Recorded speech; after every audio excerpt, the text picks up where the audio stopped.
Good morning, everyone. Thank you very much for being here.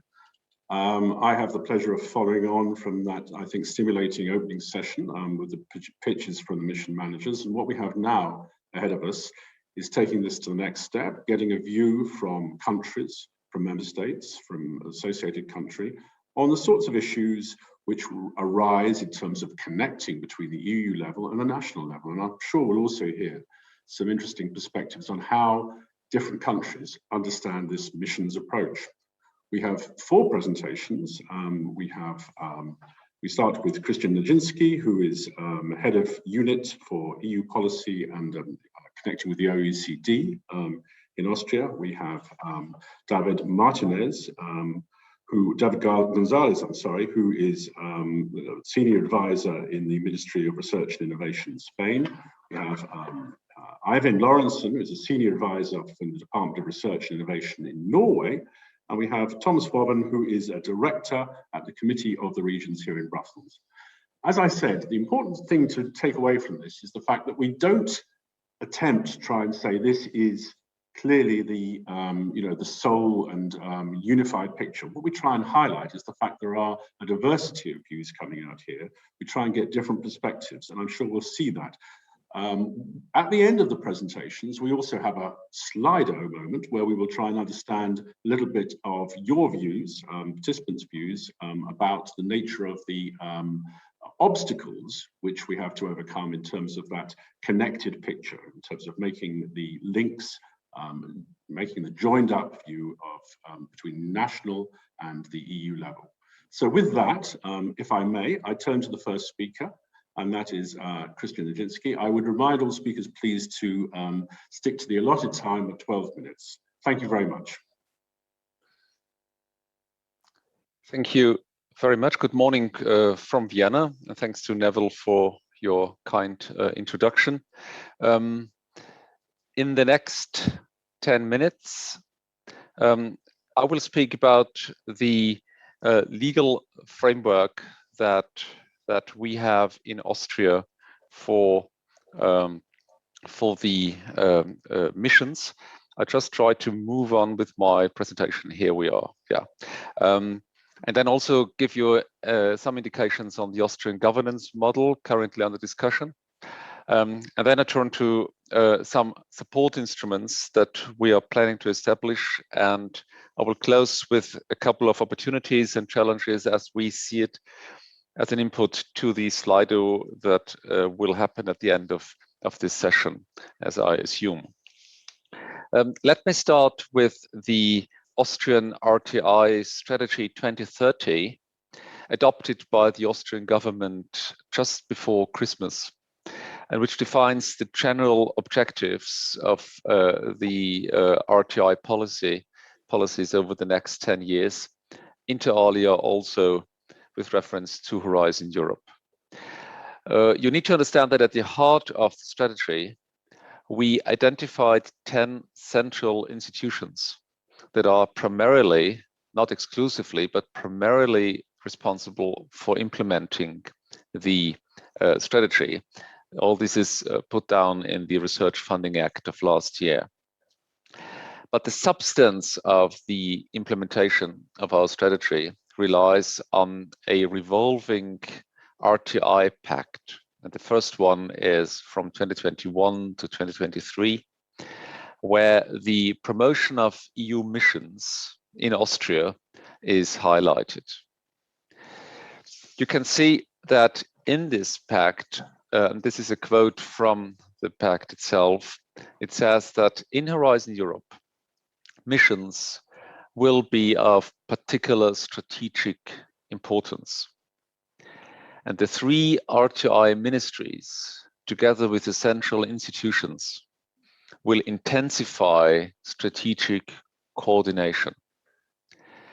And it says that the introduction of missions at the European level will make it necessary to align national research and research funding activities with them. Now, against this legal and political background, Austria is about to establish a governance model. The overall objectives of our governance model that is still under discussion are threefold. Firstly, we intend to build on existing governance structures to avoid starting from scratch and losing a lot of time with it. Secondly, we try to respect or have to respect the legal obligations, the framework conditions, as I just outlined it to you a minute ago. And thirdly, we will try to establish lean and efficient structures. And on these structures, we will use the already existing interministerial RTI task force that is in charge of steering the strategy 2030. And under the umbrella of the RTI task force, a working group on EU missions will be established, probably as soon as tomorrow. And in addition to the overall working group on EU missions, each of the 5 EU missions will need a separate, tailor-made implementation structure and process. The possible mandate of the working group on EU missions will be to set up strategic coordination among the RTI ministries and the central institutions, to align the funding activities that we have in Austria with those from the European level, and to ensure an efficient and effective governance of the EU missions in Austria across the STI and the sectorial actors. As we discuss it now, the working group will probably be co-chaired on the one hand by the Ministry of Technology and Climate, and on the other side, the Ministry of Research. We would like to invite as permanent members all relevant sectorial ministries and the central RTI institutions responsible for the implementation of the strategy. And depending on the agenda, of course, we will invite occasionally members as the universities or universities of applied sciences, sectoral institutions, social partners, so forth and so on. A word on the possible tasks of the working group for the governance of EU missions in Austria. As a first step, we would like to analyze already existing activities in Austria that relate to the 5 EU missions. We call it a baseline study.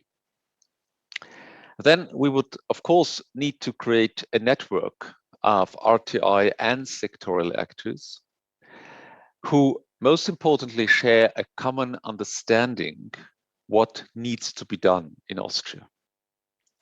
We would like to help the thematic EU missions, the 5 missions, to create their own implementation structures.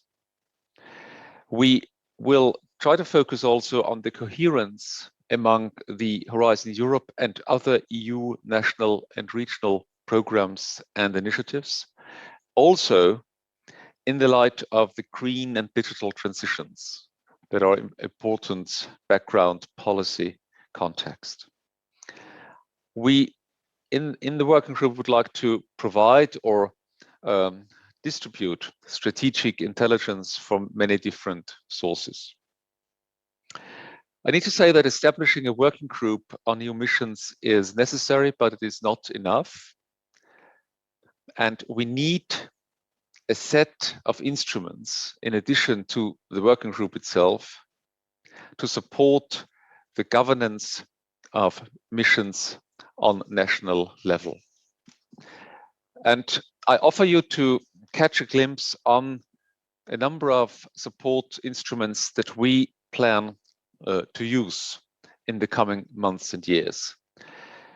I already mentioned the baseline study to analyze the state of play of key actors. Then also we would like to use and exploit the activities of the central institutions as well as the universities everything based on the contracts between the government and these institutions. Depending on their future role, we would, of course, also invest ourselves in supporting the mission subgroup members who are engaged at the crossroads with European institutions. Then, of course, we need to ensure that for each of the 5 thematic missions, a governance structure is put in place. The Austrian strategy foresees also the creation of an Austrian future fund that could provide additional resources that might be needed in addition to what is already existing. Then it's important that the Austrian Research Promotion Agency, FFG, provides direct support to mission actors in Austria through different instruments like community platforms for the clusters, communication tools like new newsletter, mapping and mobilizing efforts.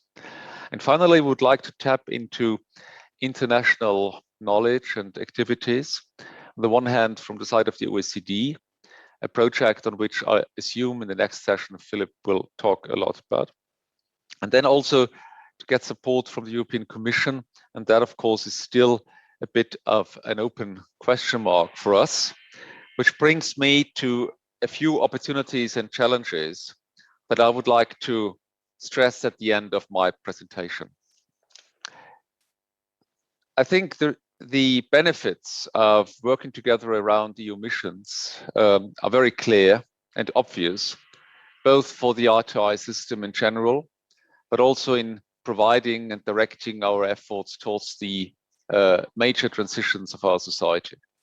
But when I look at the challenges, I would like to stress that what we still need to work on is to link the missions with the existing sectoral policies and actors. There is a lot of work to do because there is a lot already existing, and we need to somehow bring the worlds together.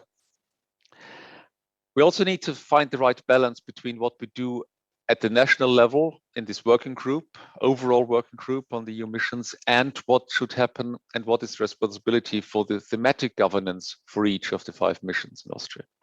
We need to try to build trust among actors who don't know each other quite well and also establish new channels of communications, both with the stakeholders and with the citizens. Of course, we need to try to exploit as much strategic intelligence to inform our governance process as possible. And that also, of course, brings me to my last challenge, that is how to get the mutual learning and the input from different member states, from associated countries, from the Commission, because we in Austria would benefit a lot from experiences in other countries and in the European Commission. So with that, I thank you for the opportunity to speak to you, for your attention, and I hand over to Neville again. Thank you very much. Well, that really is a fantastic start, Christian. Thank you so much. And I take out those key words of new governance, strategic intelligence, networks, working groups, mutual learning. I guess all of those fulfill the idea of a joined up approach. And we heard that coming out so strongly from the slider at the previous session. Now I'll turn now to David Gonzalez, and he also has an incredibly well developed joined up approach in Spain, and I'm sure we're going to be hearing a little bit more about that. So over to you, David, please. Well, thank you very much, Neville. I think this is another milestone in our relationship. So thank you very much for inviting us to this event, which you know that for us is very, very important. I'll try to share my presentation now. Okay. Second. Okay. So if that went well, I guess so. Well, this is a very complex exercise. I think Christian did it perfectly. But when Spain started to work on the co-design of the missions, we first look at the definition of mission. What is a mission? Because this is very important for both the beneficiary and also for the ministries themselves. Missions is a portfolio of research and innovation driven actions, and that is where we wanted to work on. I mean, my presentation is complex, but I will try to make it simple. We will work on the legal and governance dimension of science and innovation in Spain. Spain is not as Austria, we are a bigger country. in terms of complexity and dimensions and regional dimensions. So let me go to my next slide. Okay, so first I would like you to know that we have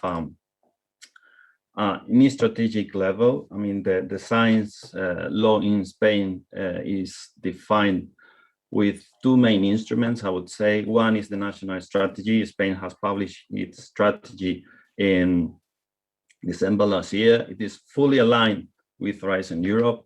And we have also the Council for Science Technology Policy. This is the council where both the Ministry of Science, other sectoral ministries with RDI dimension, and autonomous communities or regions. We have 17 regions in Spain. We all discuss main topics in the science dimension of our country. Obviously, there are relevant stakeholders in STI policy. It is not only about the Ministry of Science and Innovation, and Christian also marked this down.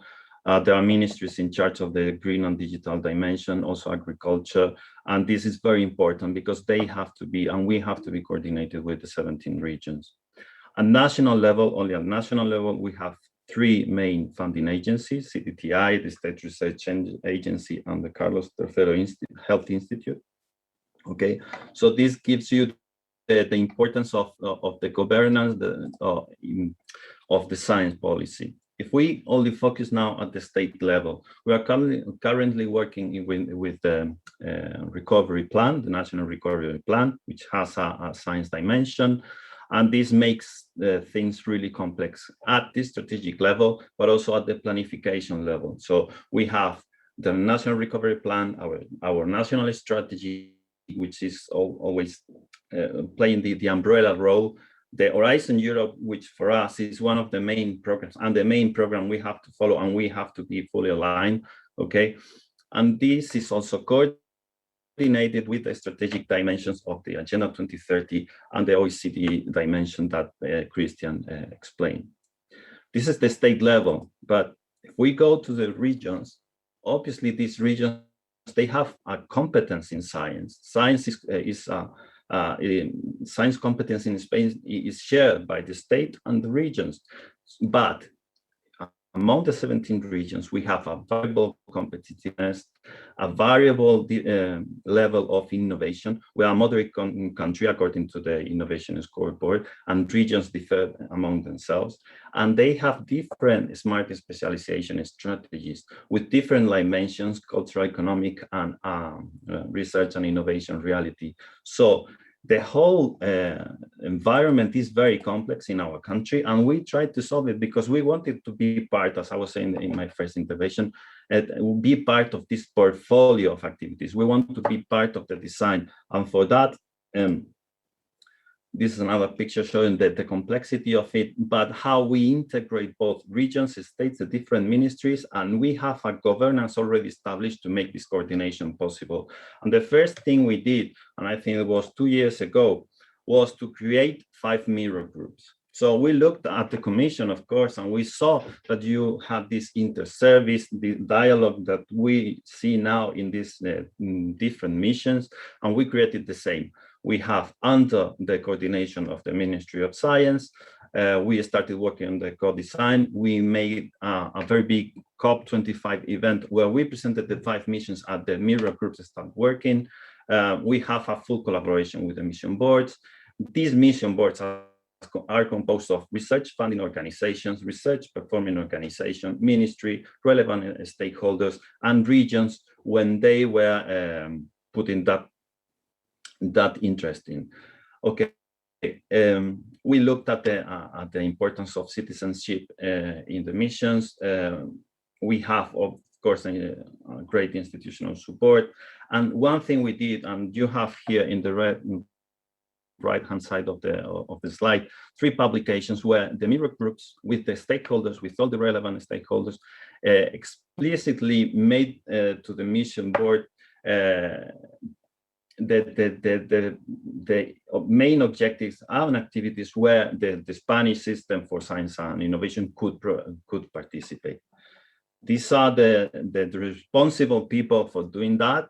I will not say the names, you have the names there, but they are very important key people in our ministry. They represent performing organizations and funding organizations, and without them, this would have been impossible. Okay, so what is the national contribution, our national contribution toward missions, and how can we see these national mirror groups in the governance of the mission? I mean, we could easily convert them into national hubs. Okay, they are able to integrate the vision and the needs of specific mission areas. They are able to communicate our priorities based on our capacities, but now they have there is a milestone in the work. Now they could identify national and regional programs which could be part of the mission portfolio. And this is, I think, this is a key issue that the countries we need. We need to know how to contribute to the missions. I mean, we have 1,200 million euros every year funding excellent projects, and we would like to put some of these projects into the missions, and I think this is something we need to solve after this meeting and with the inputs coming from this meeting. I think another challenge we have is to integrate the local dimension. I mean, I think it is key for some of the missions to include the local dimension, and just to I have shown already that the local dimension is not really part of the science and innovation policies, at least in our country. So we need to foster this. We need to make something about this. I have 2 slides left. One is what are these main challenges, okay, to implement the missions nationally. One is to integrate our national support structures for Horizon Europe. And Spain, for 20 years now, has done an incentivizing plan, which is very, very robust. And we need to put these capacities in these governance structures of the mission. We need to coordinate the funding agencies. We need to, and this is very important, not only connect and promote synergies with other European Union programs, and I will talk about that later. It's also with national and regional programs. We need to use them. We need to be able to check the complementarity among missions and with partnership governance structures. This is essential. I mean, we cannot be funding the same. We need to know which pieces from this puzzle are going to push forward the missions. Okay. I would like to present now some of the key variables that we need to implement in the missions. One are identifiers. The missions governor has to establish identifiers to be included in the national and regional goals. We need to identify ex ante which proposals coming for our national programs will be able to contribute to the mission, and this is essential. We need indicators to measure the impact that we might have with these national and regional investments. We need that these groups have an intervention, not an intervention, but to complement the design of their work programs. Visibility.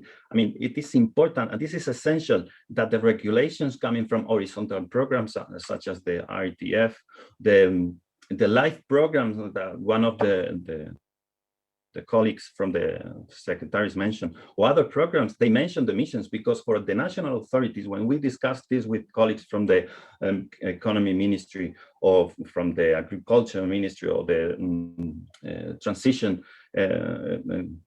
ministry, we need them to know that in the regulations for the programs from the EU programs, missions are mentioned, and this is something there is a limit.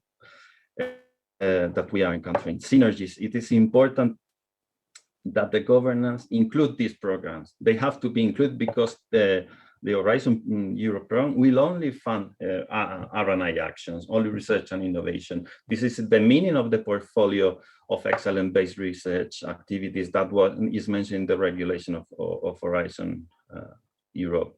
And lastly, representativity. We need that these national hubs represent the authorities, the funding authorities, the political authorities, and even the scientific, the main scientific performing organizations be present there. And this is a challenge for the Commission. And that is all for me. Thank you very much. And I hope it was understandable. Thank you. Yes, thank you. Thank you so much, David. Very understandable and shows a real depth of understanding there. I mean, I see obviously similarities with the first presentation in the sense of the importance of governance, but also a recognition that not one size fits all. The Mirror Group's experience, I think, I mean, I saw it in action on the occasion I came to Spain, very, very valuable indeed. You emphasize the regional, the local level, and of course we have this presentation coming up with Thomas Swobben shortly on that, and so that also something absolutely not to be forgotten about. You mentioned citizens. Of course, we've done a lot of work on that, so connecting with citizens, of course, also that comes from the local level. But I leave on this point about the portfolio. How do you blend research and innovation with other forms of support, and fundamental to what we're trying to achieve here?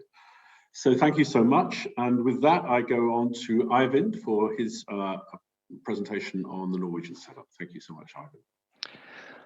Thank you very much, Neville. I already learned so much from being here. It's great.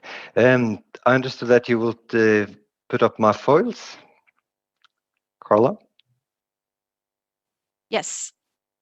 Great. I'll let you know as soon as they are up. Fine.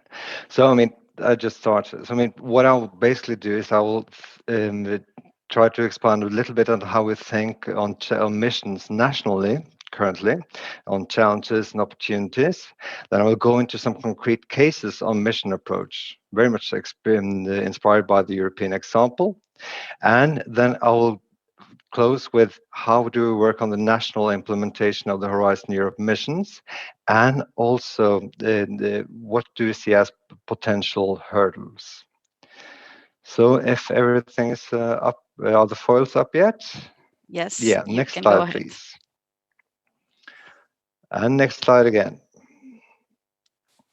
So the basic Norwegian research and innovation system, we'll not talk a lot about that, but it's basically, it's good to know that we got a few big R&I funding agencies, the biggest being Norwegian Research Council, the second being Innovation Norway, and we also have the Enova for the clean energy applications and so on. We have some minor, but these are the biggest ones, and they have offices in all the regions, and they are closely integrated with the work on smart specialization in the regions. And the policy mix basically consists of three big building blocks. One is capacity building, where you have grants, tax incentives, and so on for research and entrepreneurships and so on. And then you will have some broad competition venues where to make sure that the best projects win through, the most innovative and so on.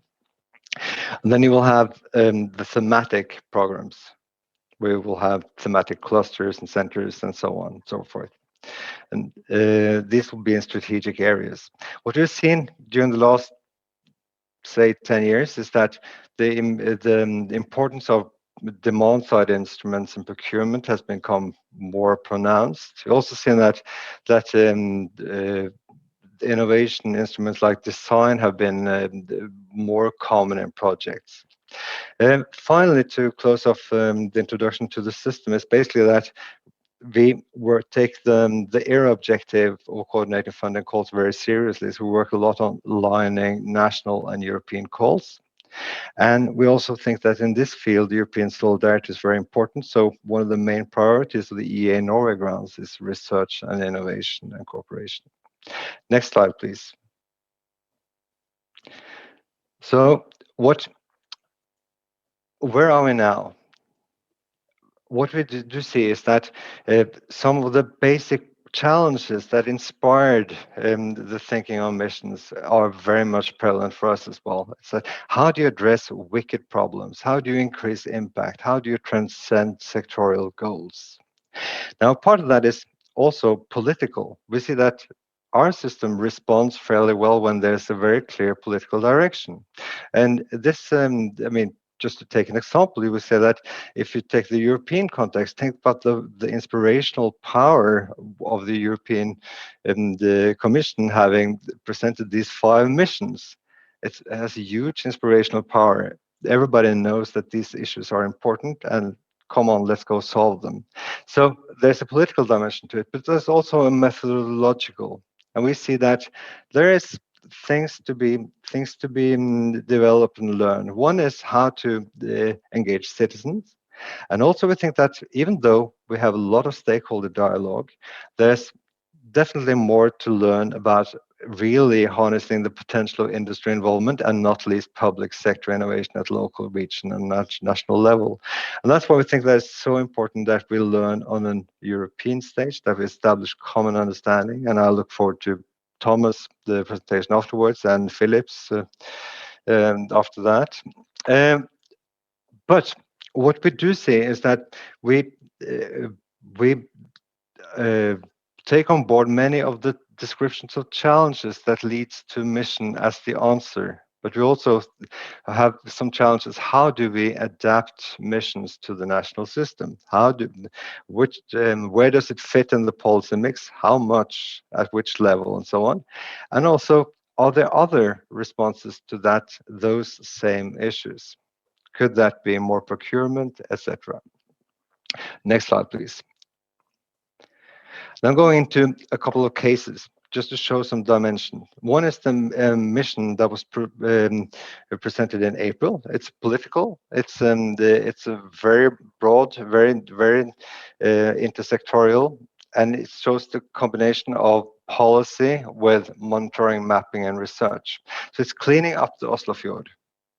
The number of environmental issues that has to be addressed, and we want to do that in one big mission, which of course can be extended to Kattegat, Skagerrak, and the North Sea. Next slide, please. One challenge, I mean, Norway being a coastal country, there's a lot of ferries and shuttles and so on. All those have their emissions, and now one wants to have at least less emission as possible. So zero emission ferries was a big target. How was that done? And that was done by using the procurement and regulation instrument in connection with research funding, scaling up activities, and not least fast tracking through the value chain. So these ferries are now up and running and being delivered, and we want to look at how can we do that with other value chains, make them zero emission. And there's been a green platform that has been set up partly for that purpose. So one should note, see that in that big project, all of the agencies were involved.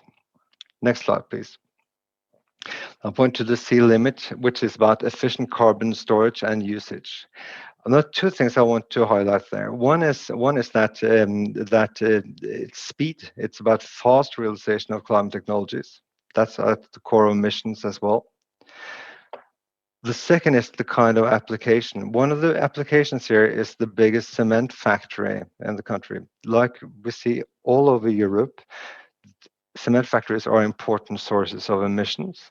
What can we do there? Can we do storage based on the emission from cement factories? That could make a real contribution. Next slide, please. There's no mission in Norway called beating cancer as such. But what we do see is that we see a number of large-scale activities coming up, going in that direction. And I think that's both a symptom of the kind of mission thinking being developed quite broadly. And second is also how do we think about projects? So I'll just highlight two projects. One is using high quality patient and population registries for faster clinical trials. And the second is to establish a national infrastructure for precision diagnostics. And there's one lesson here, and that is the importance of open data and open science. of which, of course, the European Commission has been a very strong advocate. For some of these missions to succeed, that's probably a condition. Next slide, please. Then look at the zero-emission construction sites. And the reason why there are several reasons why this case is quite interesting. One is that it's running. The second is that it goes to show the power of cities and regions in establishing missions. In this case, well, Oslo saying that if you want to build in Oslo, you have to do it zero emission, which with a procuring power of, I don't exactly remember the figure, but it's several billion euros, that will have a big influence. So what we see there is that they put up that condition for procurement, and that also led industry to undertake a number of research activities, which was then supported by public bodies and so on. And the result is that it's definitely possible to have zero emission construction sites. And it also illustrates that we see that the interest for missions from cities and regions and municipalities is quite high. Then I'm going to approach the end, and I will talk a little bit about how do we work on the European missions and the potential hurdles. So next slide, please. So what we have done is that we've established, for each mission, we established teams where you got the ministries and the relevant agencies. And these different teams, they meet also in a national hub established by the Ministry of the Research and Higher Education. Some of those teams include stakeholders. These are, of course, preparatory activities. We already now know that the NCPs, the national contact points, which definitely have served us well under Horizon 2020, will have a key role. We also know that we have to develop and adapt the stakeholder groups we have. In some areas, we're definitely in an early stage, and that be as far as models for citizen engagements are concerned, we're still in an exploratory stage. That means that methodics, common understanding, learning is very important. I mean, part of that is also due to COVID. You can't have town hall meetings now, but it's also about methodics. How do you do that? How do you engage citizens in missions? Next slide, please. We see a number of hurdles to make the missions the success they deserve to be. I mean, the inspirational power of the 5 mission proposed is so strong that we see a lot of momentum in different agencies, in municipalities, in NGOs all over, but they're looking to how do they get involved. So an important thing is to have a clear go signal and also to be transparent and invite in. I think, I mean, this is something we of course all know as policymakers. There's a danger in having too many black box stages. We have to, if we really want to have this broad mobilization, we have to have broad involvement of citizens, civil society, industry, and citizen regions. Another potential hurdle is the failure if we fail to make sure that nobody is left behind. And that goes to both for us, it goes to the Norway grants, but it goes also to how do we use structural funds, etc., to make sure that all countries and all parts of Europe are involved. The last thing I will mention is that it's important that we maintain the link of the missions to the strong initiatives that the European Commission has proposed over the last couple of years, such as the Green Deal. The inspirational power must be maintained. Thank you for your attention. Thank you so much, Eivind. I recall you started with this discussion, or bringing to the light this point about the instrument mix, the role of procurement even, which is a nice extension from the previous points. about the portfolio.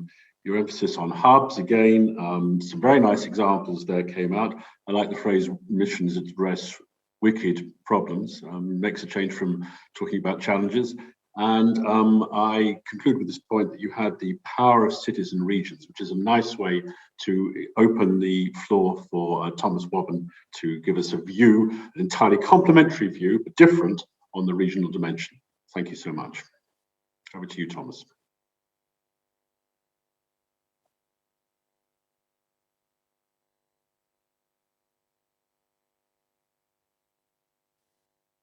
We don't hear you, Thomas.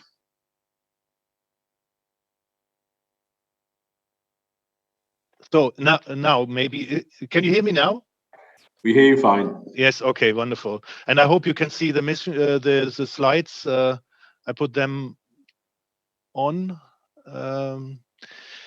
Yes, I'm very pleased to be with you as a committee of the region. Of course, we are keen to present the regional element in this discussion. And I wanted to highlight at the beginning a very important point. That the missions, as we have, are going far beyond the traditional research and innovation policy. It is interdisciplinary, it is cross-cutting, and it needs strong involvement and a strong integrated approach to be developed, and a strong and a massive investment over the years to be realized. As a committee of the regions, we love the missions, and I can clearly say we make these comments because of the view that we think this is a very innovative approach, and that a participatory approach of missions can really help, and we are very strongly advocating this approach. The two key questions we have today, what and how could countries and regions contribute to the missions, and what new governance do we need, are really the points to put in my presentation. And my first message is, and it was already said by colleagues, by David and others, Europe is very different. The regions are very different. I give you just a little example of maps and slides about some elements which are linked to the missions, where you can clearly see that regions have a different starting point and also have a different background in which, let's say, they are confronted with the mission. That also is an important point why missions only work if there is a bottom-up approach. And I'm a very big fan of Mariana Mazzucato, who wrote this very inspiring paper for the Commission on missions. And it clearly says missions cannot be top-down. They need to be open and wide, and they need to have a multi-level governance approach. And I wanted to focus on how that can be delivered in the missions, because I think there's quite a lot to do to make this happen. What can regions do? Regions can take full ownership of the necessary transition. They can best engage with the citizens because they're closest to them. They can also embed it in a place-based approach, and they can link it with an entrepreneurial discovery process, so that the missions are not a static thing, but they are also developing over time with the advancements we have in this field. And regions can deliver an integrated approach also in how to support these instruments, and I would like to share this. But there are also some key challenges regions are faced with. They have to combine short-term measures right now with long-term investment and long-term recovery. They need a good coordination across all levels. They need to promote innovative ecosystems, and they need to share the knowledge in an interregional setting to do, and to create these funding streams. And this is very much linked to the capacity of regions to do so. And one of my key messages is, don't reinvent the wheel, but strengthen the capacity of existing processes to make this happen. Now, if we want to look for an integrated approach, we could have in theory two approaches. One approach would be that we have an integrated approach of all EU funding instruments to support the mission with one set of rules, with one clear one-stop shop, as somebody said in the morning, with a Henry Kissinger telephone number and so forth. This is, however, highly unlikely to happen at this stage. And the second approach, which I would advocate, is to have an integrated approach looking at the regional level and bringing the different instruments together at the regional level to also the national support, because the integrated approach can be achieved if the regions are able to digest the different instruments in a meaningful way to do so. And we have a European level an instrument which could be closely aligned to this, and that's the smart specialization strategies. They are an enabling condition of every region, every country who wants to use structural funds to be used as an enabling condition for using this funding. So they have a strong place-based approach. They have a broad understanding of innovation, and they are an agenda-setting tool in this sense. And as I said, we have more than 160 strategies in place. And what we see as a key for this integrated approach, also with the missions, is to use the network of smart specialization in the member states, but also in the regions, for making them a key element of linking the missions with a place-based approach, with a broad definition of innovation, and using and insourcing funds from these other instruments by maintaining also their key function and bringing excellence and place-based together.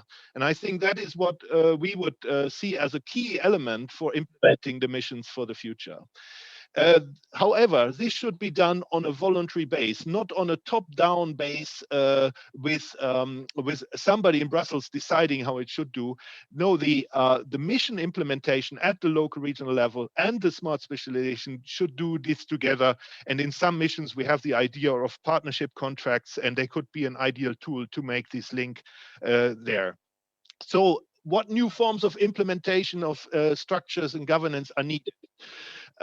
Missions are closely linked to the policy priority of the EU, and they go beyond horizon. That is the very important point. We need a true system of multi-level governance. We should connect it with the smart specialization. We should create the synergies with the instruments, with the cities and regions together.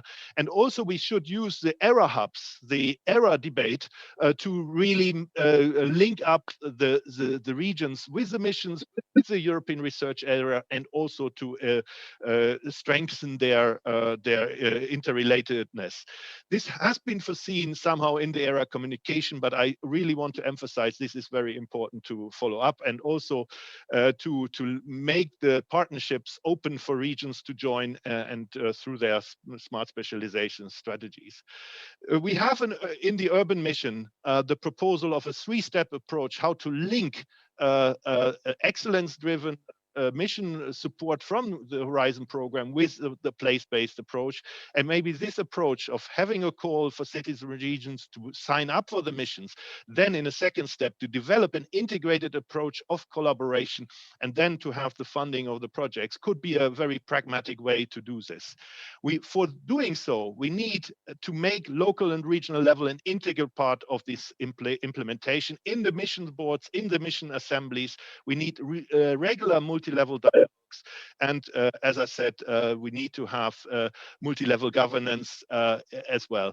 We need also to streamline the sets of rules so that this can really work. And as I said, the ERA hubs should play a key role also in linking the missions with the different levels, with the territories in the future. My last slide is to say, in view of the communication of the Commission, here are some of the key points.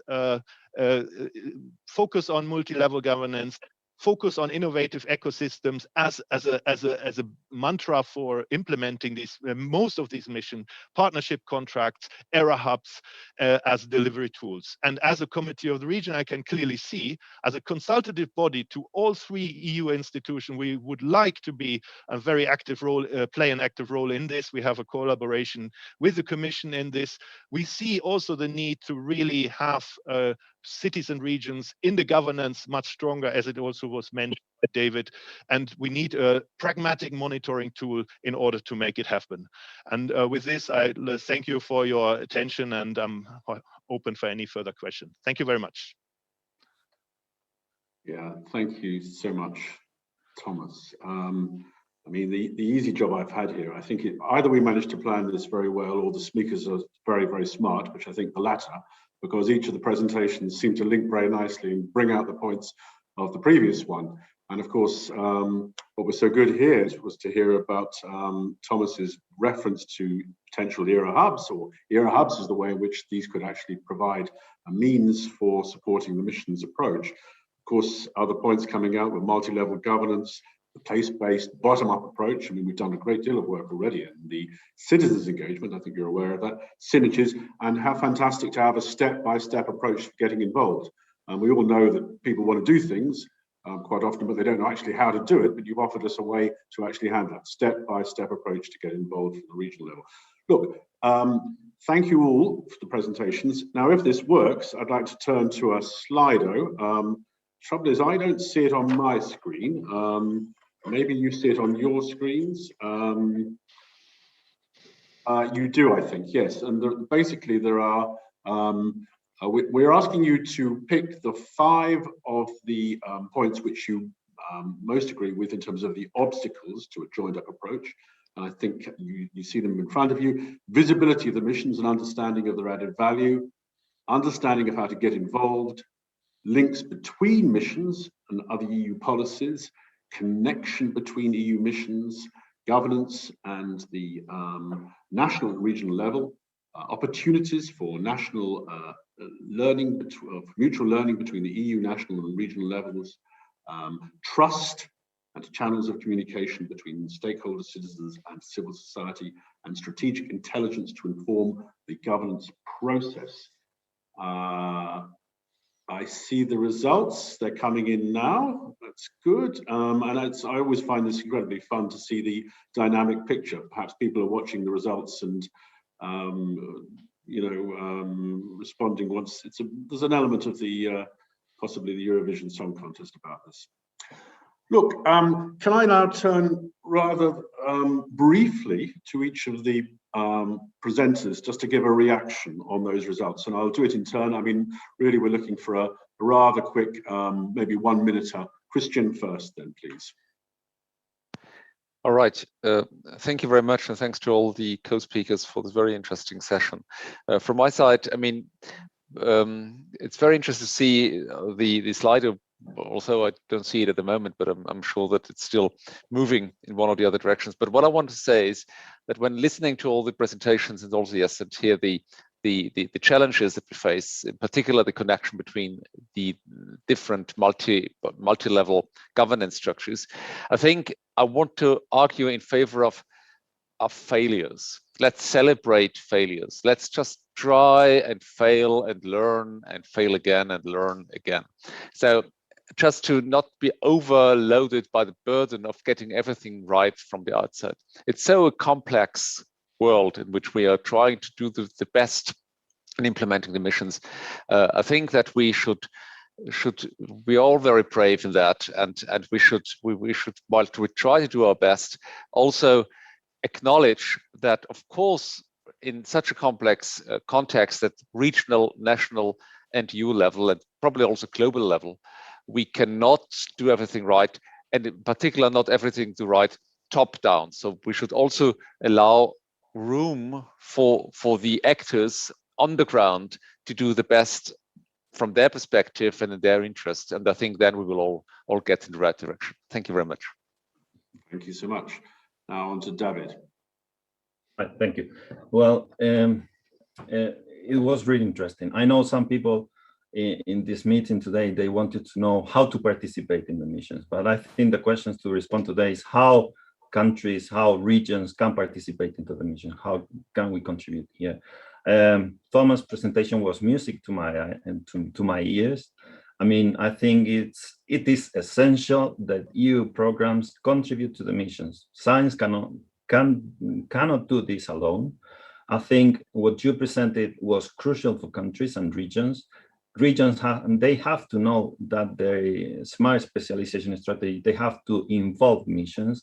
You have part of this work to do. You have to mention this in your regulations, and you have to give examples on how not to use the same euro for the same cost. And this is something that we need regions to understand. They have to plan in advance how to use these funds. I think the Ministry of Finance in every single member state, they have to know this. And missions, if missions are important for DG Regio, and they are, because you said it today, you have to discuss this with member states in the appropriate channels, as you know. I mean, for me, it is essential as well that we understand the diversity of every single country, of every single region. There are regions which are more advanced than others. I think it was the cities mission were saying, we don't want only the same cities as always. I mean, we want cities from the south, we want cities from the east, and this is something that we want to have there. Missions, they have a very important thing, is that they can integrate the interests of the different countries in the European Union. And this is something we have to push forward. And thank you very much, because I think after this workshop, we will be able to at least establish a methodology to include it. Thank you. Thank you, an inspirational message there. Now to Ivan. Ivan. I think that, yeah, thank you. What I see from the Slido is that we basically, I think we concur for all the diversity. There's a lot of, I think we see many of the same challenges and opportunities, and here all the speakers highlight the importance of the bottom up and the involvement. And that's probably an important takeaway from this session. Thank you very much, Neville. Thank you. And I think probably that delivers on a plate the lines you would like then, Thomas. Yes, thank you. I want maybe to comment 1 or 2 points also from the colleagues made before. Christian, on the failure, I share your point that we should not always look at the perfect, but we should look at the reality and take risk. But at the same time, at this moment, we can make a lot of things very wrong, because we are planning all the structural funds, we're planning the recovery things, we're planning a lot of the big investment right now for the next 10 years or so. If we don't get it right now, it can be a big issue for the future. That's why it's important now to reach out to everybody who is making these plans, that they are integrated and that they engage every level. The second point I wanted to make is on the missions. The missions are a new way of thinking, getting everybody on board, and that means also that we have to break silos in this way to work together. And frankly speaking, we have not seen enough of that in the whole preparation of the missions so far. So we really need to get this going, and we would certainly say that the regions are very willing to play a key role, cities as well, but they have to be put in a meaningful way in it. They cannot just be there to implement things. They have to also bring in their engagement, because this engagement brings ownership and citizens' engagement as well. So in that sense, I think we're very keen to play a very active role, and it's very important that that happens also in each member state, in each country, and of course the missions need to be adapted to the situation. We have also not one size fits all delivery tool for all missions. We need to make it really tailor-made for the specific challenges we have. Thank you. Thank you. And with that, I conclude the session. Now, we have a little break built in for your benefit, of course. The chance to, if you come from my part of the world, to have a cup of tea or a coffee, of course, and maybe to do some emails. But please don't miss the opportunity to come back for the final session, where I think it's going to be extremely interesting, because then we actually see the chance to we hear about how comparison between national approaches to dealing with missions, a study from the OECD, very interesting indeed, and also look at the way in which the European research area experience has so much to contribute to our understanding of how we actually join up with this missions approach. But thank you very much indeed for that.